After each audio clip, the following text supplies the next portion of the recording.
Dante, how are you? I fucked it up. We were supposed to podcast an hour ago. I always do this. It's living in Arizona. It's like we're just living in the past in every way. So I kind of thought that. Like I tried to get on here, and it was just like the meeting host wasn't here or whatever. So I was like, I bet this is. Honestly, I was like, oh, I bet that because Arizona has their own like time zone, there's some kind of mix up between the two of us. So I just kind of like hung out. I didn't want to message you about it because I was like, if I'm wrong, I don't want to look stupid. So wait, so have you just been sitting in your car for the last hour? Because like, pretty, pretty much, yeah. I hold on. Let me see here. Yeah, I have. oh, dude, I feel like such an asshole. Wait, did you leave? Mr. Shabali is catching up with friends who are arguably more talented than him. My bad. I don't know what I did. Dude, we're off to a good start. We're the so you're in Des Moines right now, chilling in your office. Yeah, one of them. The it's funny, man. I don't know if you've been listening to any of the other podcasts. What I've been doing with these is just taking it as an opportunity to like catch up with my friends that who are also doing awesome things with their lives. I'm fortunate to have a ton of friends who are artists. The but I went back and re-listened to your record, which is fucking brilliant, as you know. The Thank you. And then I was also thinking about how we know each other, how we got to be friends. And I think we first met at Bird City. Correct. Yep. Out in Phoenix. Yeah, having a like, man, I love Phoenix so much. It's just the fucking best. Really? Yeah. So it gives me the vibes of like so many different things. So like I get the LA vibes with like the great weather in the mountains. I get the Denver vibes with the mountains. I Uh-huh. get like a nice southwestern element, but then there's also like a nice southern thing because you guys have Waffle House and Whataburger. And then I also get like an East Coast feel because you've got like all the sports. You've got like big time shit happening there. So it's like a nice mix of everything I love from everywhere. But then there's still also an element of like Phoenicians have their own thing that they do too. And I like that. I think it's dope. Man, thank you for saying that. Because I mean, if there's one thing that's consistent, I think about everybody who lives in Phoenix, and we all love to shit on our city. But I love it here, man. I found a home sort of here in the desert wasteland, and my mom lives down the street. Nice. We've been doing shows in the side yard. I have people here now, and I have sort of like a routine that I do, and but it's really weird, and it's really I don't know, it's fucking heartwarming to talk to somebody who actually appreciates it. I never thought about like an East Coast vibe in Phoenix. Yeah, it feel like again, I'm a sports junkie anyway.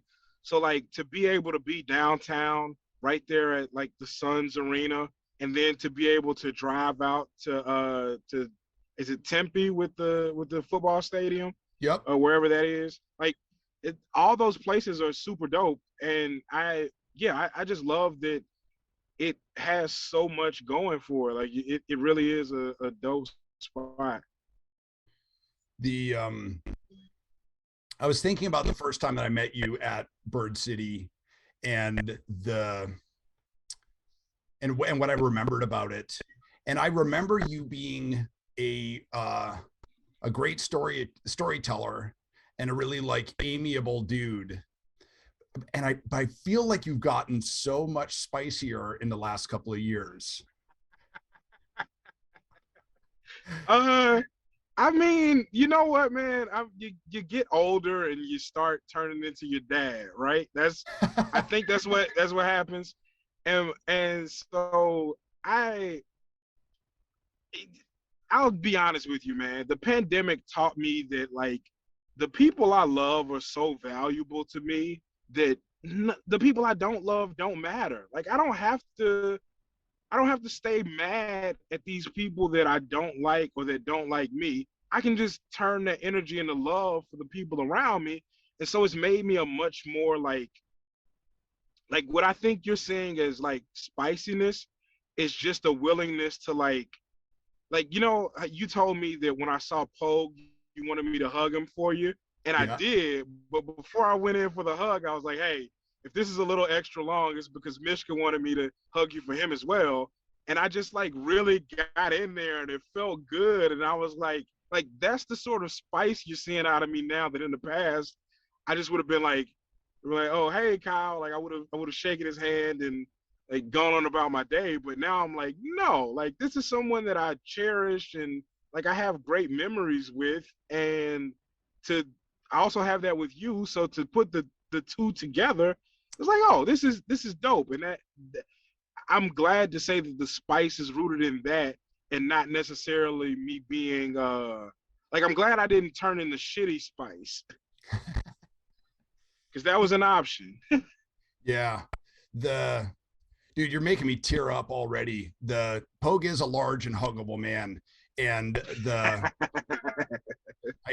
I do think that we've all learned a lot through the pandemic and the shutdown and the alienation, the isolation. But I think we've sort of all been provided with different opportunities of what we choose to learn from it. And you know, that you chose to learn love out of it and sort of like just letting go of the bullshit. I think that's fucking awesome. Yeah, okay, but don't get it. So here, let's see. Like there's also the thing where it's like I also have a gun on me most of the time. So like I just don't worry. Like that makes it easy to not worry about shit. I'm a huge black dude. I'm strapped. Like leave me alone so I can enjoy the people I love. The you know, one of the things that JT said about sort of this, he said about it about being in your 40s, but I think it really applies to like after the pandemic is that he's entering the Popeye stage of his life, which is just, you know, I am what I am. And the and it's the you sort of accept who you are and accept that some people are going to like it and some people are going to get it and that some people aren't and that some people don't. And it's like we've stopped performing to the empty seats, right? Yeah, yeah. You talk to the people who are there, you know, who are connected and committed and there to support you and just there to laugh, there to give you a chance, even people who don't know you, you know. That's my career. Like I'm not famous. So I'm always proving myself to every audience. Like what I love, like when I did Altercation this year, it was so much fun that I had so many friends there and people who were like, oh, like they were telling other people, you got to see this guy.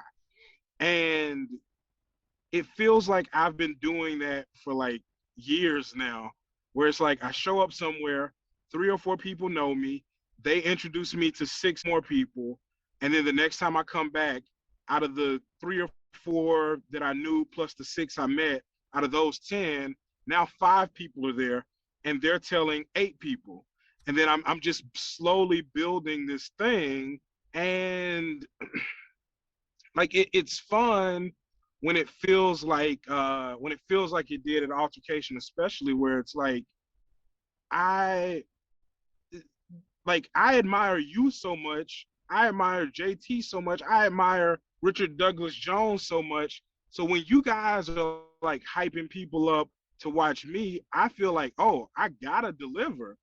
And then to be able to do it is another thing entirely where it's like, okay, I'm glad I did well, but more importantly, I'm glad that people that I respect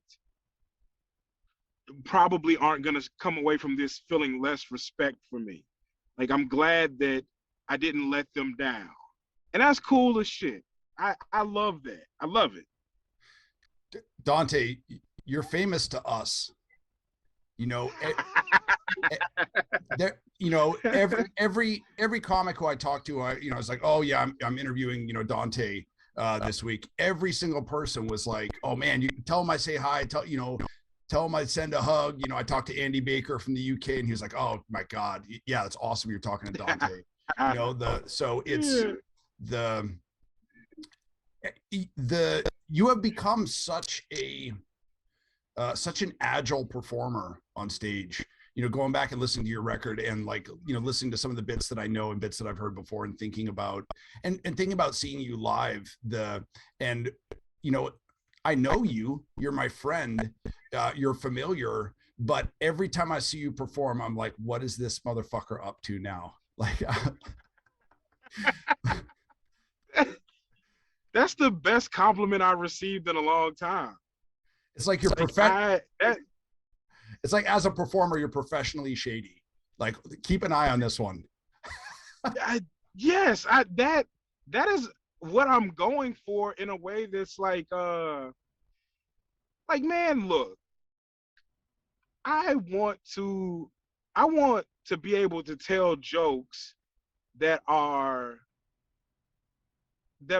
like very much a reflection of me, where it's like, yeah, I'm talking about this thing and you know where I'm supposed to land on the thing, but am I charming enough to make this thing where I'm not going to land where I'm supposed to land? Am I charming enough to make it work? And if I am, the joke goes well. And if I'm not, it's tough. And so like, I'll give you an example. On the album, when I do the thing about like the weather in Iowa is so nice you can leave a baby in a car all day and it won't die. Like, that's a thing where it's like, I wanna see if I can get away with this, but then I also have to add on at the end, like, no, the baby doesn't die. Like, I'm the good guy here. Like, I have to let that exist the way it does, because that's the fun of it for me. Is like, if someone else wrote that joke and I heard it, I would be like you. I'd be like, you gotta watch this motherfucker. Like, you sneaky bitch. Like, what did you just do to me? Yeah. And so that makes me happy. Like, I thrive in that place where it's like, wait a minute, what is he talking about and where is he going with this? And like, yeah, one of my favorite compliments from that fest was Mo Alexander being like, man, I didn't know where you were going with this one bit, but when you got there, motherfucker, you got there. And I'm like, oh man, that it just makes me happy. And yeah, there is a little bit of sneakiness in it that also feels kind of good. There's something about comedy where an essential part of it, or an integral part of it, is like in the audience, like, we need to be suckers.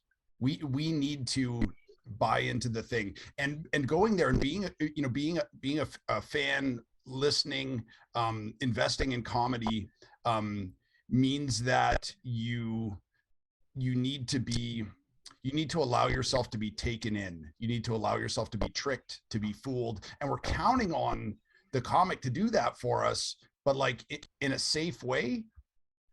Yes. You know, and it's like, you know, when you were a little kid, your uncle would come over and like hold you upside down by one leg, and you're like, what the fuck? You know, but it's fun because it's your uncle and you know he's not going to drop you, or not going to drop you again. Yeah, it's that extreme trust because you love someone. And that's, yeah, I'm going for that every time. I want you to love me, and I want you to trust me that I'm not going to, like, I want you to trust me that I'm not going to take you into a joke where I'm going to be mean to you, or that I'm going to try to hurt you with the joke. I want you to trust that I'm taking you into this joke to laugh at it. And so it's just like, I don't want to sound like self-serving, because it's not like I'm not like curing cancer, but it is something I do. I take it seriously. Like, I want to be good at this, and I want to be entertaining to people, but I also want people to feel like I want them to feel like the work I'm putting in isn't just me being like, okay, I tried stand up and you get a lot of attention from it, and I want to keep getting this attention. I want them to feel like I'm putting in work because I want to be great. And like it almost I hate when comedians when we take ourselves too seriously, but I want the service of what I'm doing to matter, not just what I get from it. Exactly. The you know, we don't want comics to take themselves too seriously, but also the man, nothing like annoys me more when somebody says like it's just a joke, because Yeah. a good joke can be transformative. Like, don't walk it back, motherfucker. The like, um, I did you see Chad Opitz at Altercation? Yes, yes. And he was doing like capoeira and like musical theater and running around the room. And when he started, I was like, this. I want this to succeed. I want this to work for this guy. And clearly, Yes. this is going to be a train wreck. There's no way he's going to be able to pull it off. And when he pulled it off, I just felt like I wanted to fucking carry him out to the parking lot on our shoulders like he was a king, you know? Yeah, it's really it's interesting. Like that this is just gonna turn into an altercation love fest, but that's fine. That was so I brought a bunch of friends with me. I showed up with a bunch of black people and it was dope. And we were all from Iowa, which is hilarious. But it was my friend's first time seeing the McEwens. I think it was your friend's first time seeing white people too, because they gave me a pretty funny look. Dude, we're in Iowa. It wasn't their first time seeing white people. It was their first time seeing like white people who were like tan. Like Hey. they were like, oh, they make them in different shades. I thought it was just us. But so they saw the McEwens and it was like mind blowing. And it was my third or fourth time seeing them. And I was dying laughing like it was my first time. But like for my friends to see that, we talked about it the whole drive back. They were just like, how did they do that? Because then they got to see Avery and Mike do stand up as themselves, and they're like, they completely immersed themselves in those characters. They did something amazing. And I remember talking to them about like, yeah, sometimes you have to be in the service of what we do. You have to treat it like it's important. And I I love when people are capable of doing that without being like self-aggrandizing or like so selfish about it. When it really is about the larger picture. It's about the collective and you being a part of that, as opposed to it being about, the singular and that specific person. Absolutely. I've said this before, I'll say it, every time if I have to. The Jay White Cotton has a great line about a comic is just a musician, but the instrument that he's playing is the audience, and that Mm-hmm. because it's all about communication, that connection, the sort of swings of the up and down, the risk and the versus the reward, but it has to be a little dangerous. It has to be a little worrying to get the pops, to get those laughs. I've eaten shit a fucking ton of times, but then You and me both. then when you don't eat shit, man, it's the best thing ever. It's unreal. Like I don't know of anything. People always ask me like, I won't say they always, but sometimes people will ask me like, do you get laid a lot after shows? And I'm like, not the good ones. Like I don't have I don't have the energy to have any sex after a show, because like not even sex can give me what a good audience can. When I and you can't fake the audience orgasm. If I go on stage and people are laughing at my jokes, but I'm not delivering them right, I can tell. like I've had the shows where people have been like, oh, we're gonna be nice to him and laugh when I was like working on stuff and it was new. It's no, I don't want that. I want the like real, give me the real. And so when it's real and it hits like it's supposed to hit, you could bring the sexiest woman alive, name it, Hillary Clinton. You could pull her out. I can't do anything for her. Like I'm done. Like I have given the part of myself that needs to be satiated. I've put it up and it's been satiated. And I wish that I had more of it there that I could maybe put towards something else, but I don't. And that's hard to find. Like I can't think of anything else that fulfills me in that way. This is perhaps the worst transition possible for this, but one of the weirdest things about comedy as an art form is that there is something about it that when it's at its best, when it's operating at its highest form, there's an element of it that's non-consensual. You don't want people to laugh for you because they like you or they feel sorry for you or they went to 7th grade with you or shit like that. You want them to laugh against their will. You want them to even not like you and not want to laugh at the joke. Getting those laughs, those are worth so much more. Oh, 100%. I literally sent this message in a group text with my friends just yesterday or the day before. I was like, I'd kill at a Klan rally. I promise. I promise. I would destroy.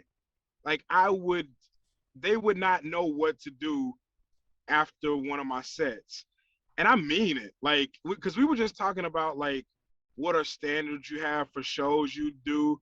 And I was like, I put me wherever. Like, is the goal to be funny in every room, or is the goal to be, you know, funny to the people who are meant to like you?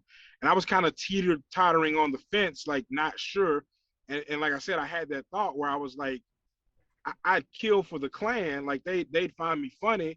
But I say that because like I've done these shows in like northern Missouri and southern Iowa where I've been in a barn and I know I'm outnumbered and I got to make something shake, and I do it.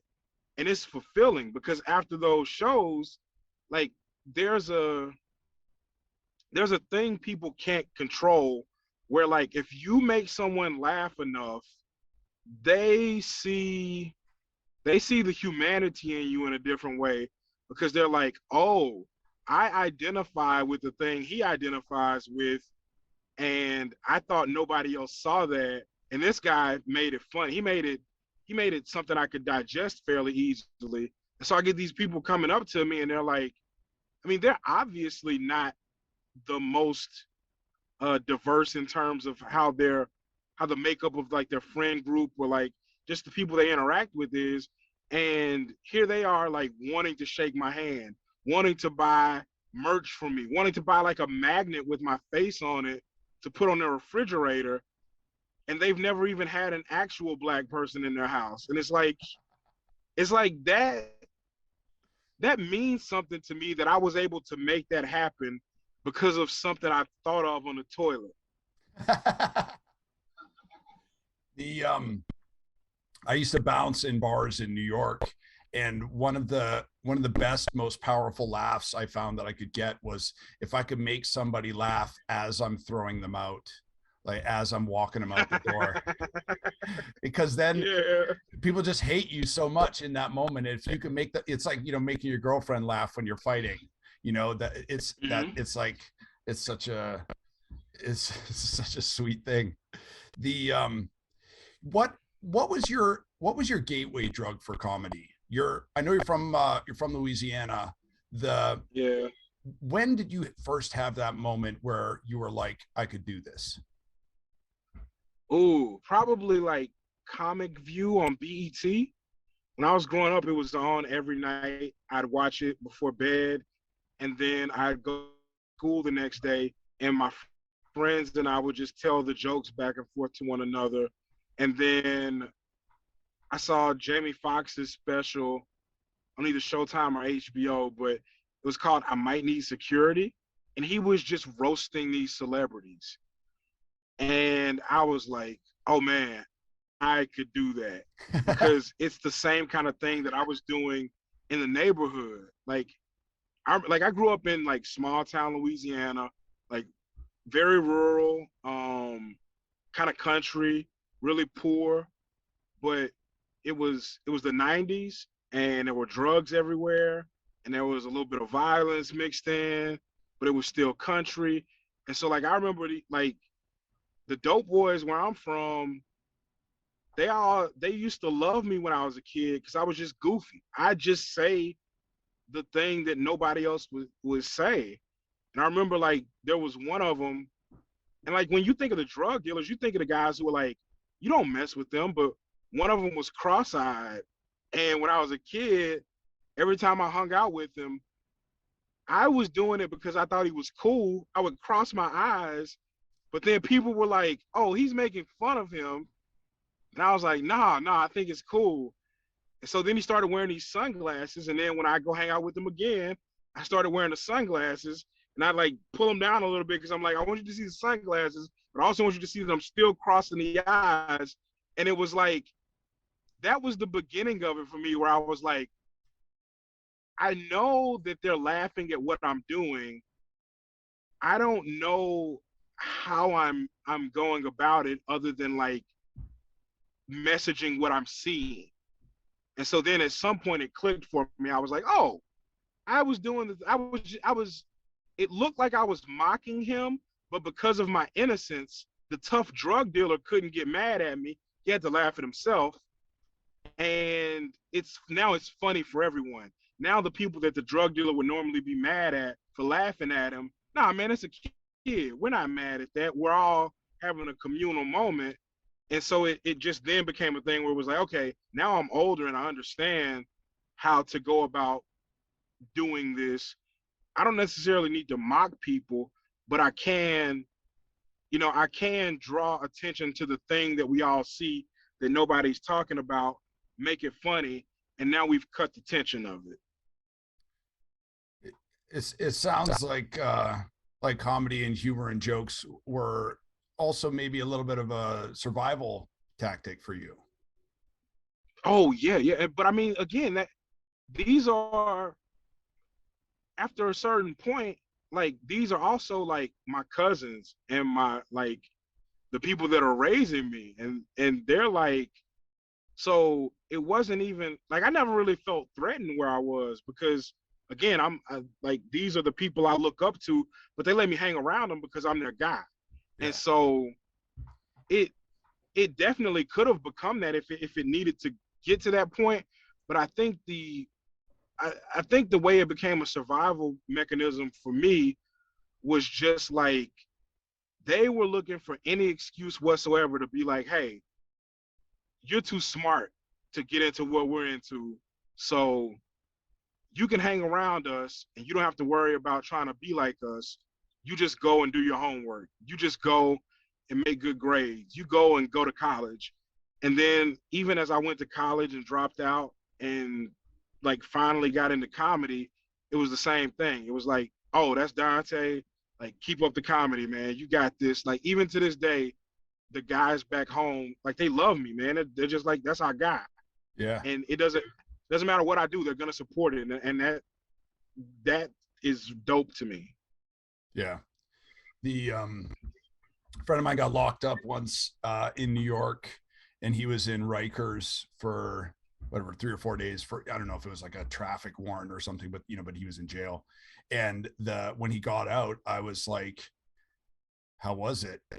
And he said, I've never been funnier in my life. Yeah. And it was just one of those things where obviously a tense environment, and he was not a big dude. And, he absolutely looked like a victim, or somebody who was easy to push over, and he was like, I just started talking. I didn't stop. And he was like, I've never been that funny in my life, Man, I'm glad that pulled him through. Yeah. So did you start when you were in Louisiana, or was that after you moved to Des Moines, or? No, I started in Des Moines.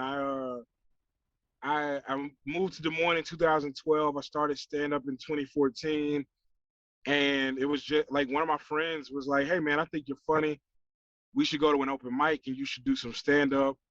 I did it, and then I kept going back, and before I knew it, like I started getting paid, and it just kind of was a natural progression. And yeah, I wish I had known how to go about doing it when I was younger, because I loved comedy all my life, but I just never knew how to go about getting into it. And then once I realized how easy it was just going to mics, it was like, oh, okay, like this is a part of me now. And then it became who I was, and I started to like blossom a little bit in it. And that's when it really felt great, was when I was able to do that. The you're a great performer, and you have such a funny demeanor, and you're so good at like leading and misleading your audience. But man, you're also fucking smart as shit. Like you really take us to places where, like, man, the same joke that I've seen 3 or 4 times, because I've seen you that many times. I'm like, I know what's coming, and I still get got every time. The It's man, I'm trying. Like that's what I'm going for, and it's oh, trust me when I say it's like a labor of love. Like I'm doing it for the gotcha moment, but I want it to be as enjoyable for you as it is for me, because I have jokes where you can probably, if I give you enough information, you can go, oh, okay, I see he's gonna go here with this. But there's something about the ones where I have a thought and I walk it back from where it is, and I go, ooh, let's try taking it there, then there, then there. And at the end of it,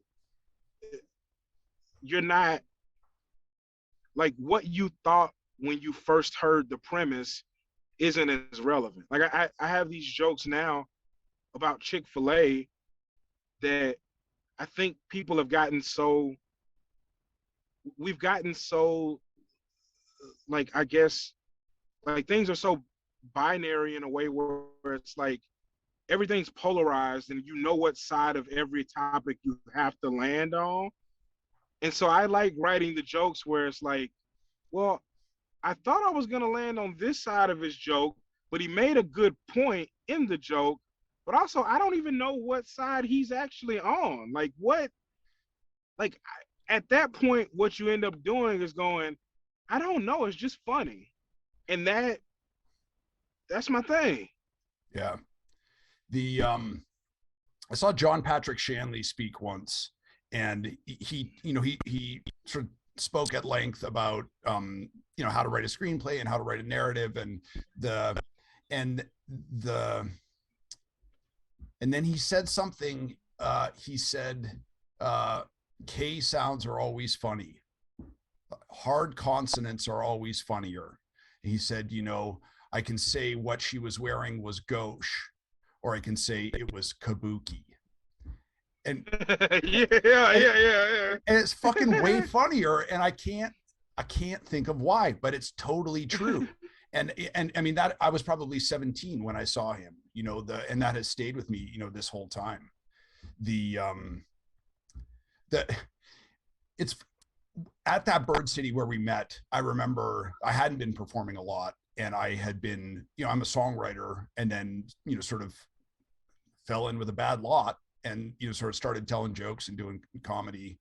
And I remember going to Bird City, and I had like this set that I've been working on, or like really sort of writing and polishing and stuff like that. But I never did mics, and I never sort of like did the grind like that.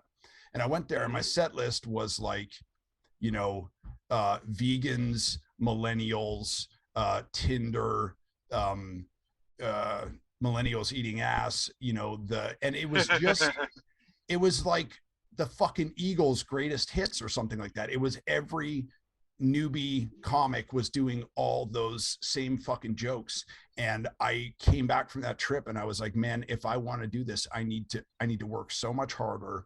I need to throw way more shit away.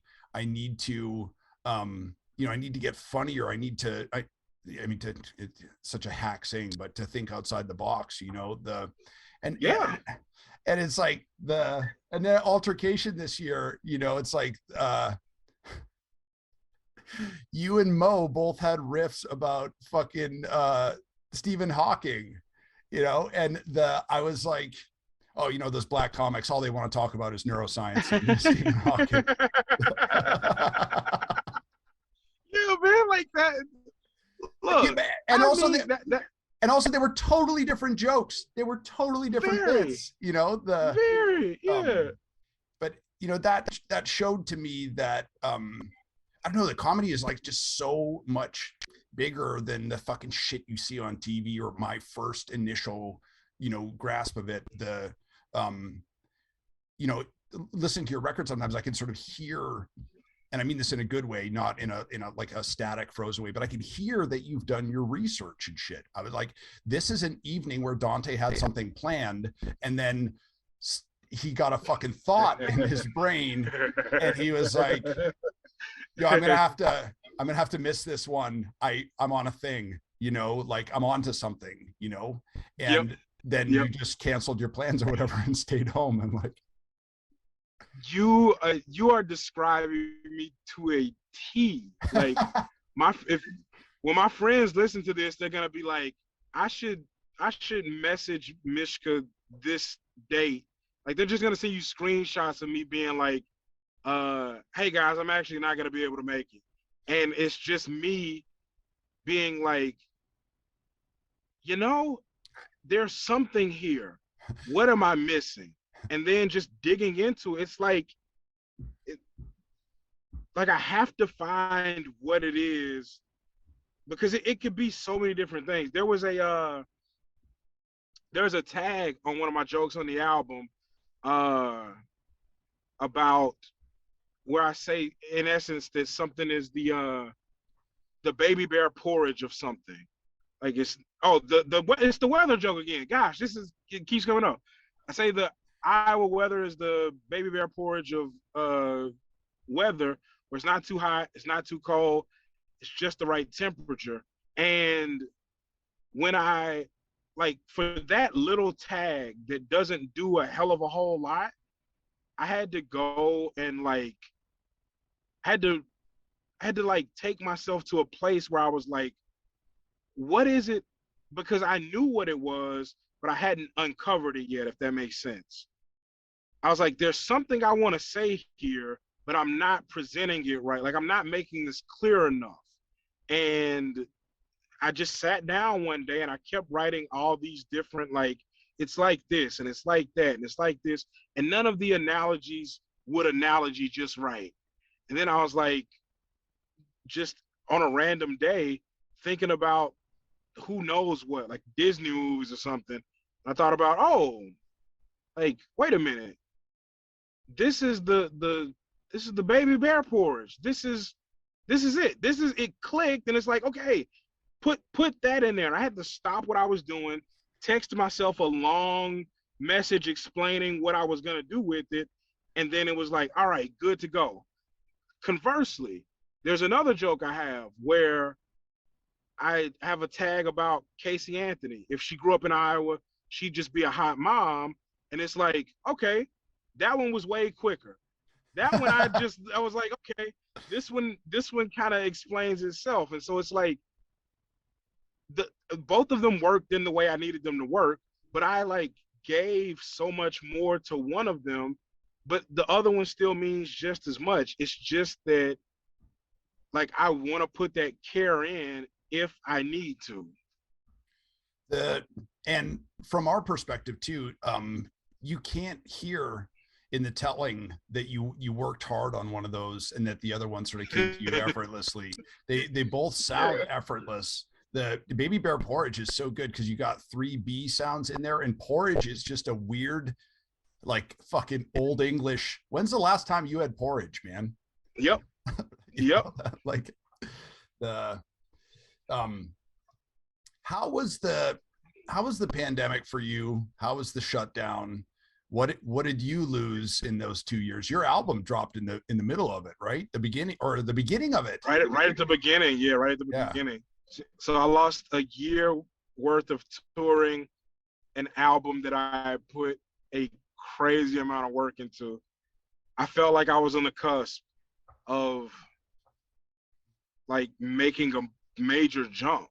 Yeah. Like my plan was this album is gonna come out and some major act is gonna take me on the road with them.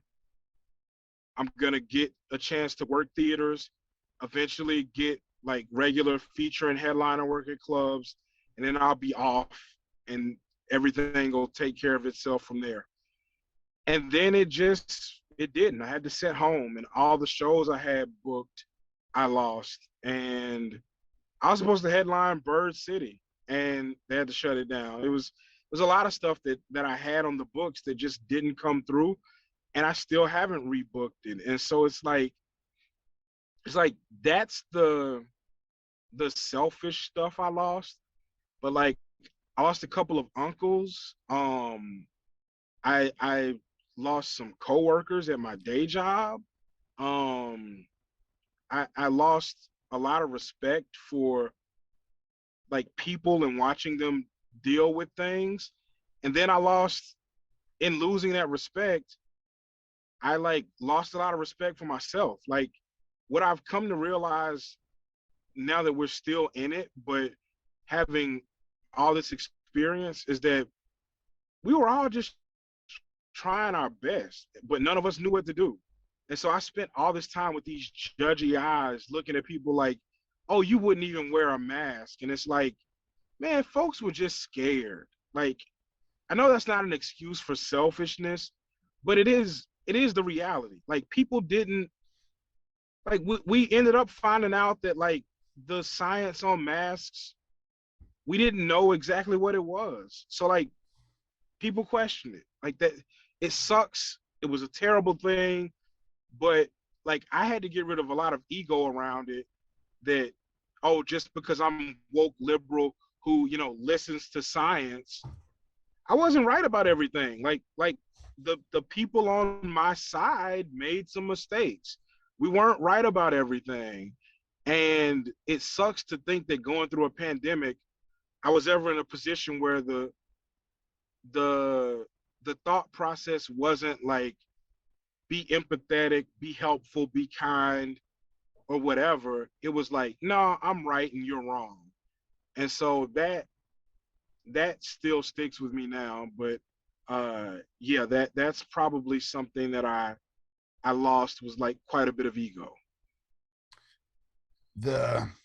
I remember when Genevieve Rice pulled the plug on Bird City, and Genevieve is one of my favorite people here. She's one of the reasons why I moved to Phoenix.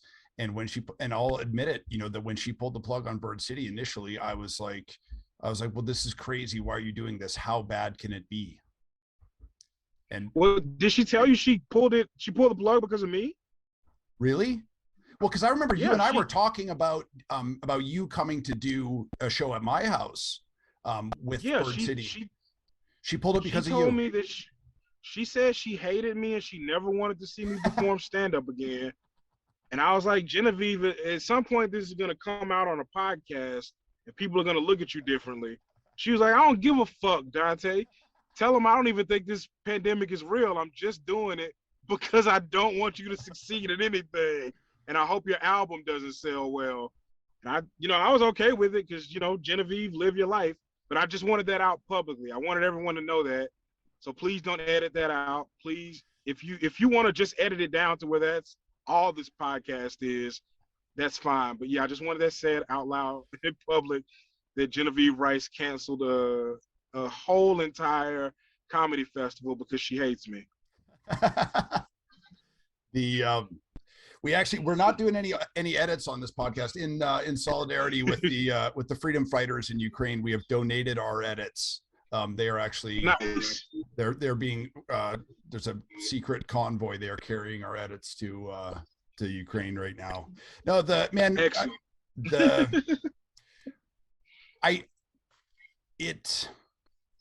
It grieves me. It breaks my heart to hear, you know, about you losing so many people, and also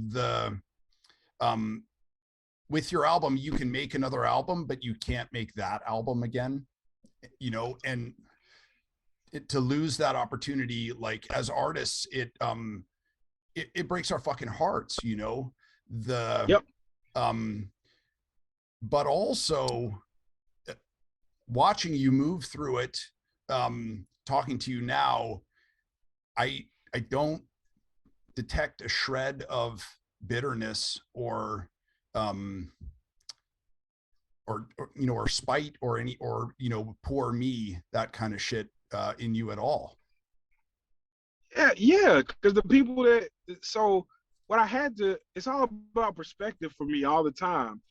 I had to come to the realization that like the people who really like the Squirrels Get Fat really like that album, man. And so it didn't become a huge commercial success per se, but like it means something to people.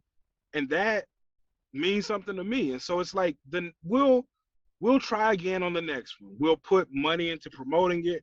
We'll get a tour together to make sure when it drops I can hit the ground running. We'll do all of that, but like if I don't cherish what I actually got from the first one, I just hate to think of that process as a waste, because it's not. The way that people who like it respond to it means enough for me to be like I have to appreciate that.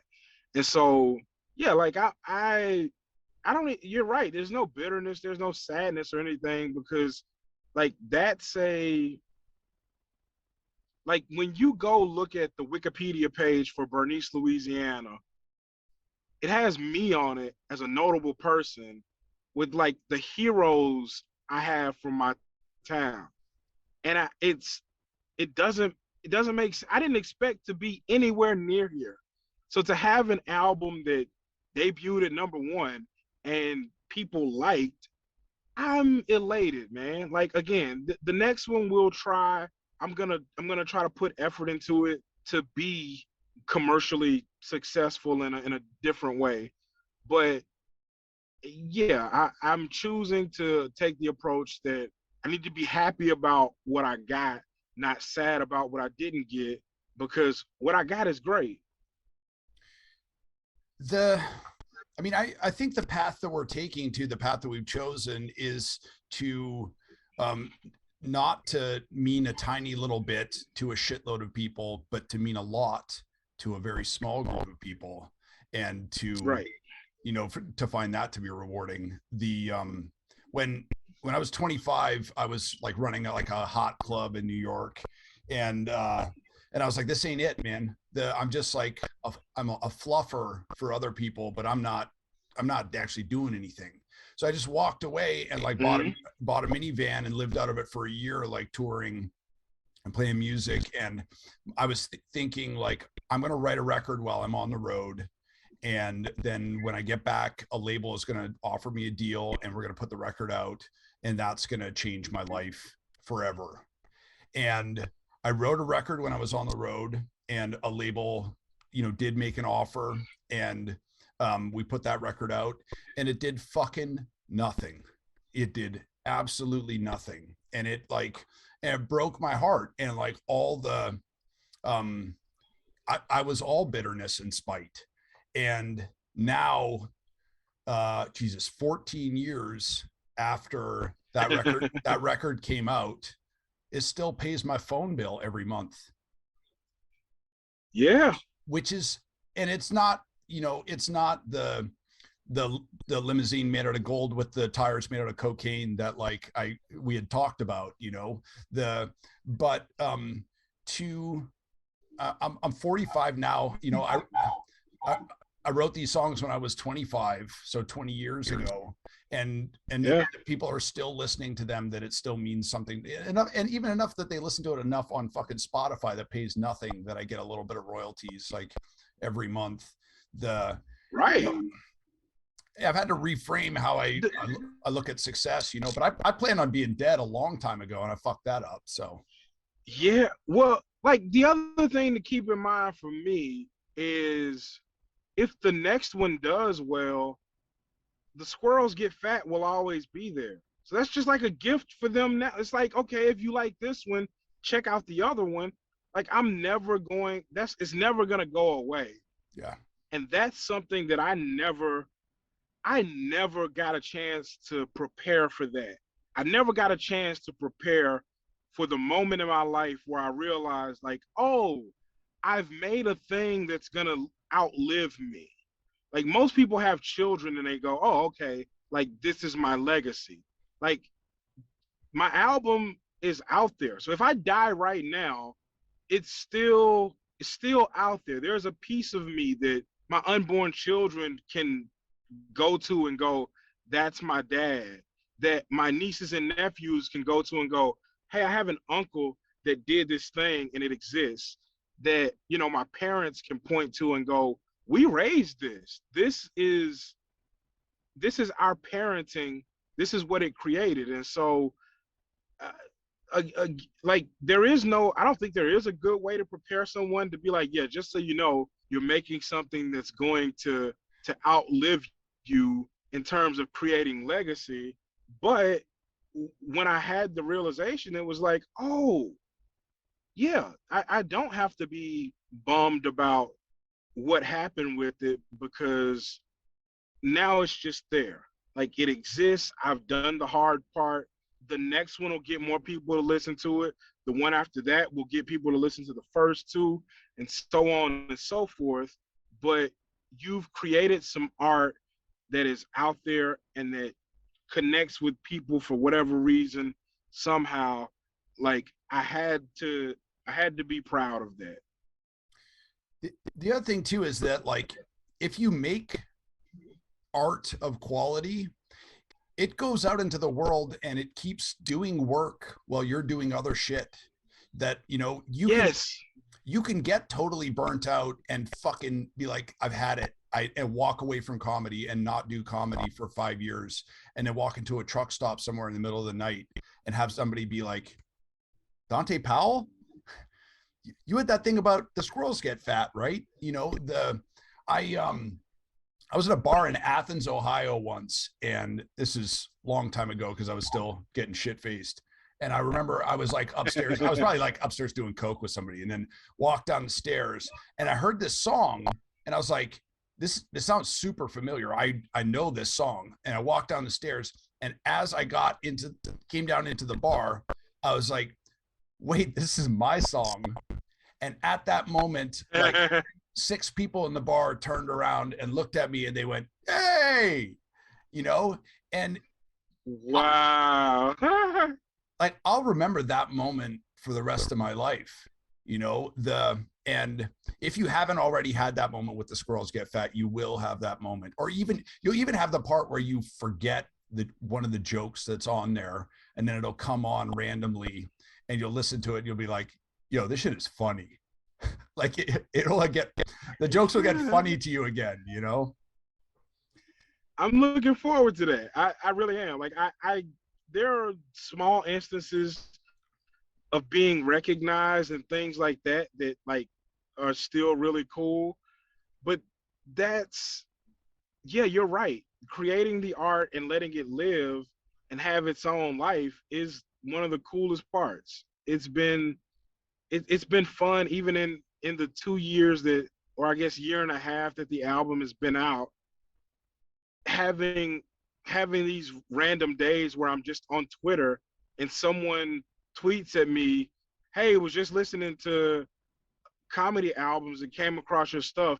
You're funny, dude. And you know, it happened not long ago.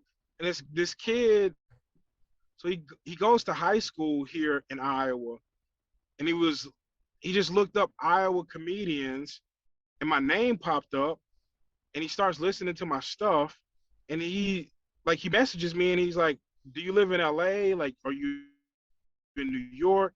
I can't seem to find any info on you." And I'm like, "No, I live in Des Moines." He's like, "What? You still live in Des Moines?"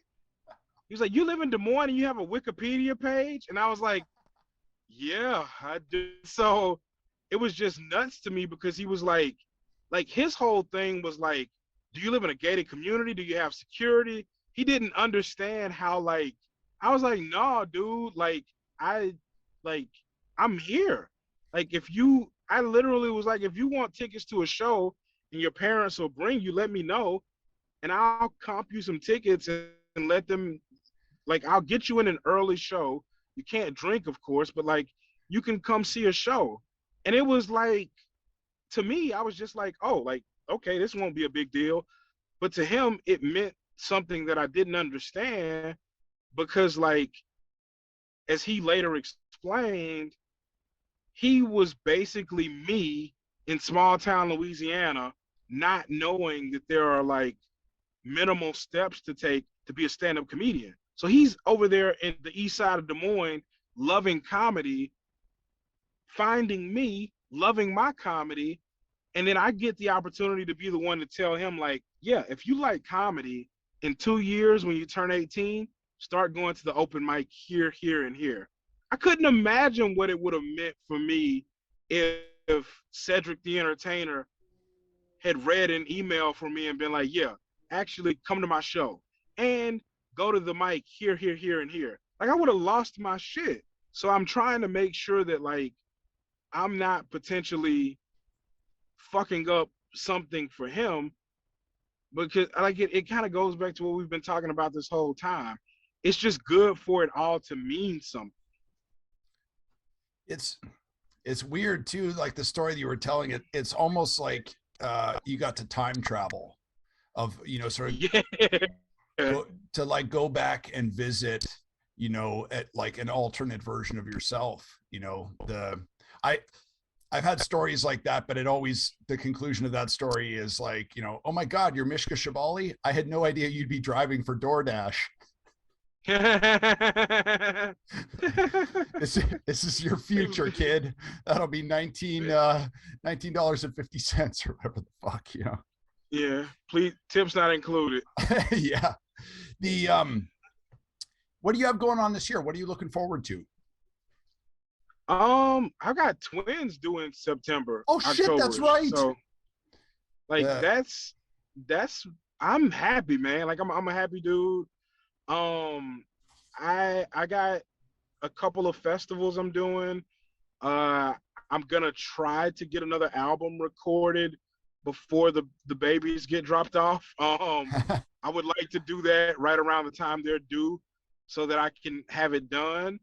And while I'm gonna be home more hanging out with them, if I need to do some editing, I can. If I need to be like doing whatever, I can be doing that.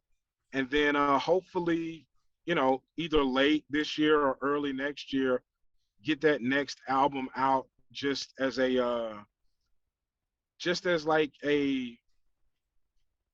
again, I use the term a lot, but a labor of love and like a real token of appreciation to the people who have been supporting me and like the people who have made this all possible. So I'm really excited about the material I'm doing right now and what it's gonna mean for the people who are already on board.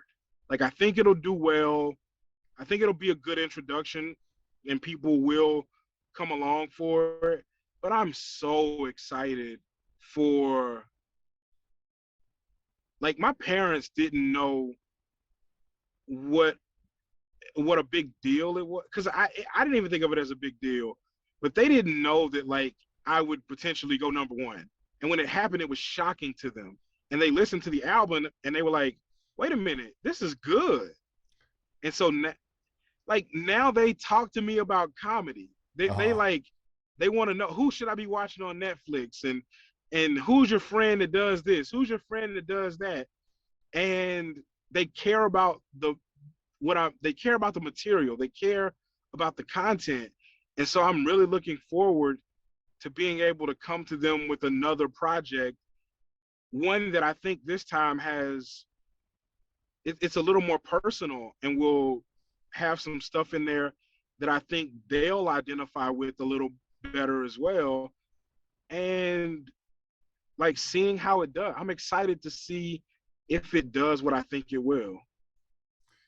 The you pointed out that like labor of love is a sort of a cliche term, but there is something important there in that, which is that the um the work that Mm-hmm. you do seem really excited.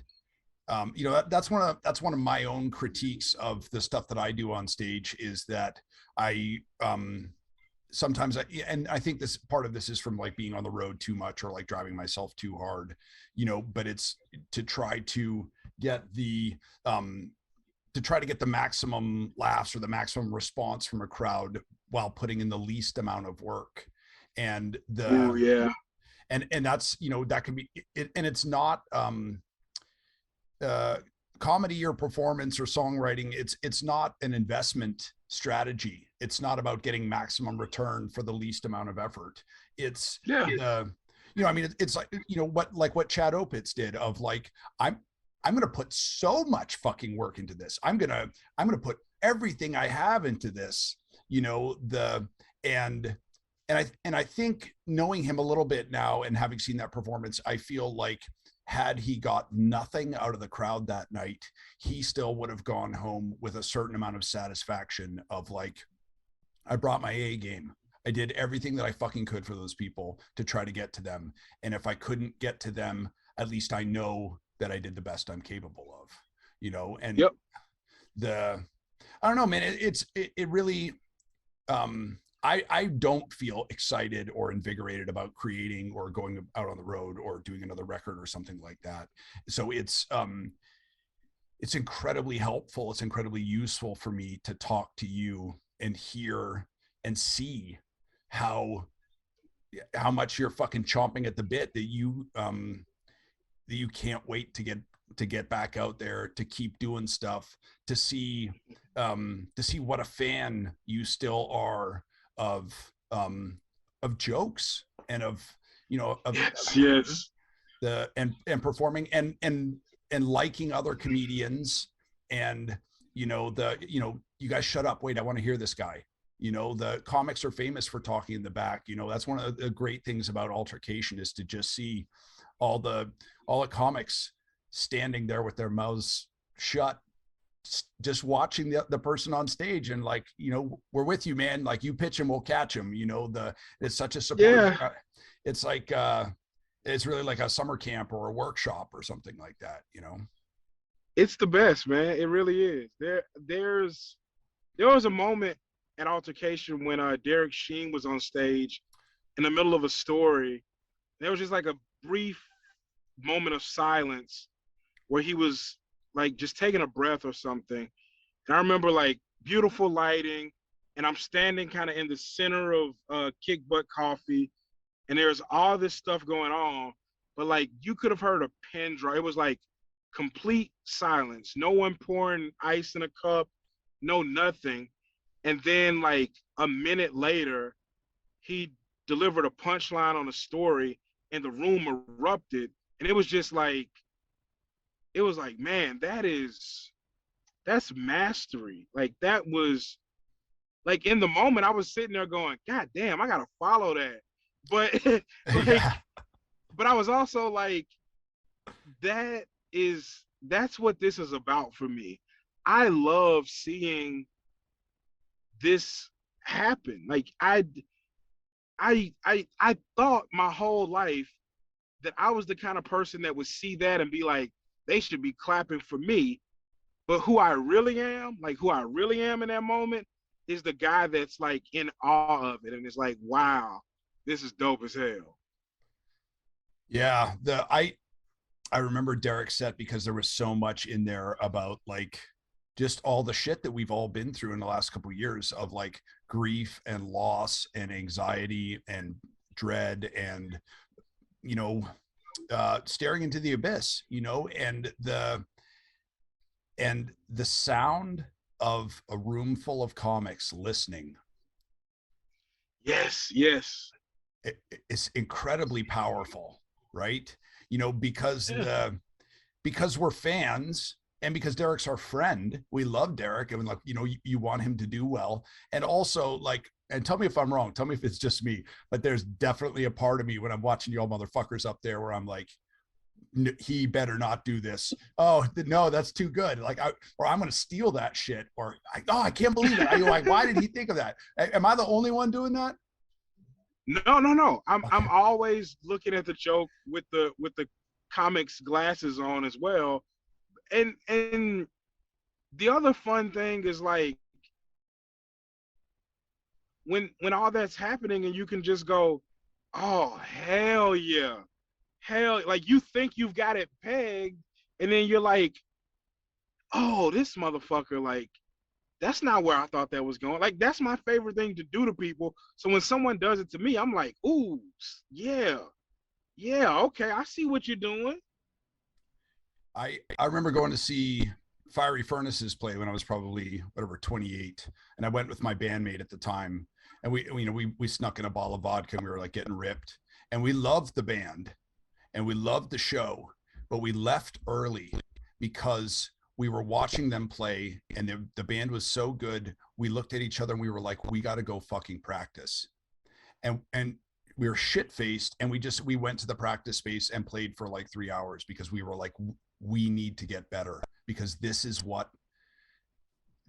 who we're competing with, you know, and I don't know, that's one of the things I get out of like, you know, Bird City and altercation and stuff like that is to, you know, you come there being like, I've been practicing, you know, like I've been doing my push-ups, you know, like, all right, let's do this, you know, and then you get there and you're like, oh shit, everybody else has been fucking practicing too.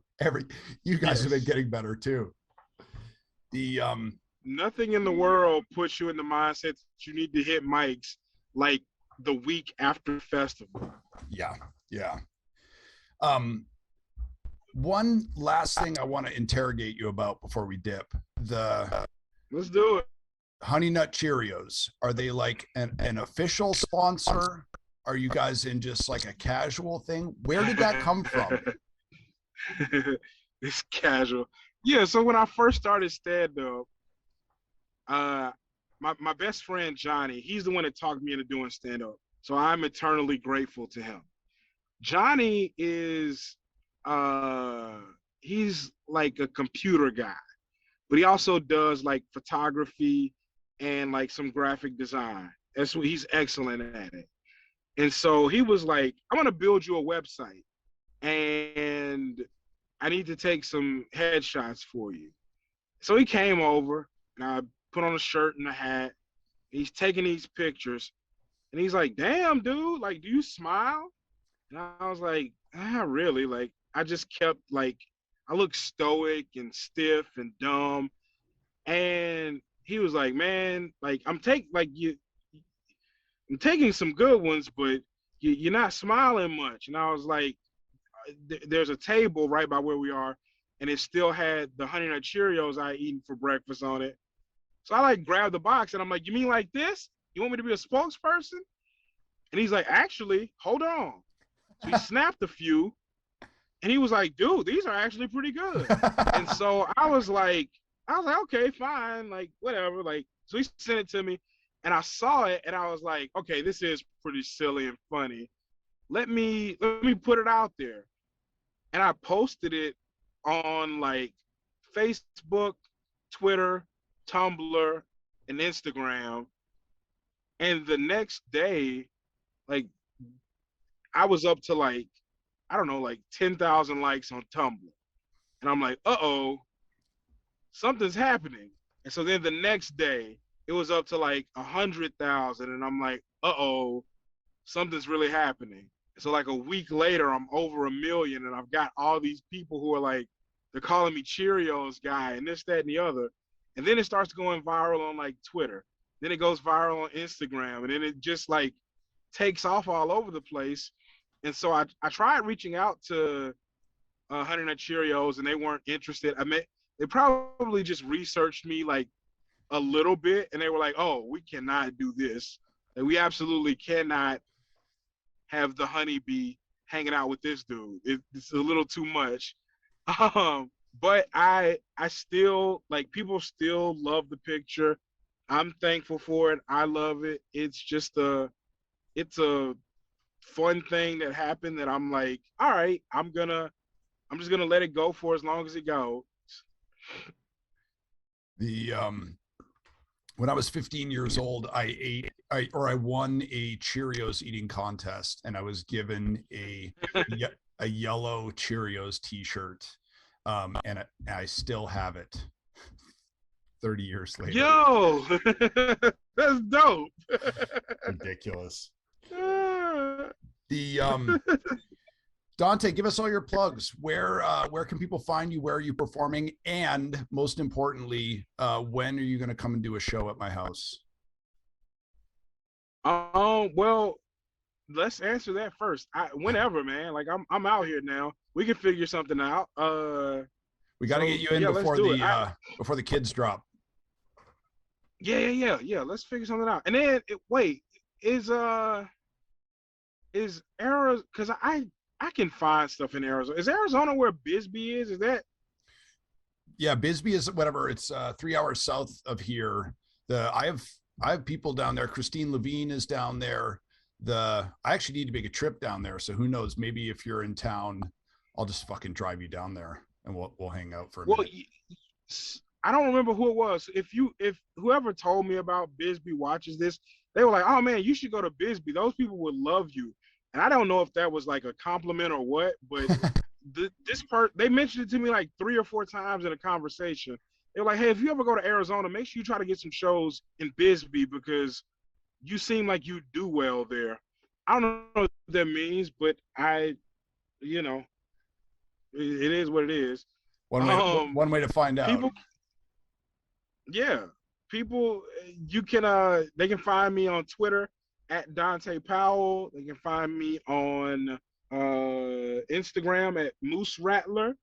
They can just email me, moose.rattler@gmail.com. I like to give out my email on podcasts and see if people actually do it. And then you can also listen to me on I have a podcast. I just released the first episode last night, actually.